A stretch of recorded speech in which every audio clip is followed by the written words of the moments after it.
You can disable the sound your Android phone makes when locking and unlocking the phone, but where that setting is depends on the type of phone you're using.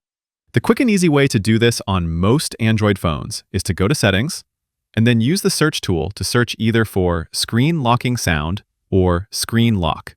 The toggle for this lives in different places on different phones, but the search feature usually finds it. If you're on a Samsung phone, like I am, you can do this from the Sounds and Vibration menu. Go to System Sound, and from there you can toggle off Screen Lock and Unlock. If you hear a weird chiming sound every time you unlock your phone, and the screen locking sound is already off, it might not be a system sound at all. It's likely your NFC. If you keep a credit card or a transit pass in your phone case, your Android phone tries to read the card the second the screen wakes up. Turn off NFC in your quick settings to see if that annoying beep goes away. Click that like button if this helped, and subscribe for more guides like this.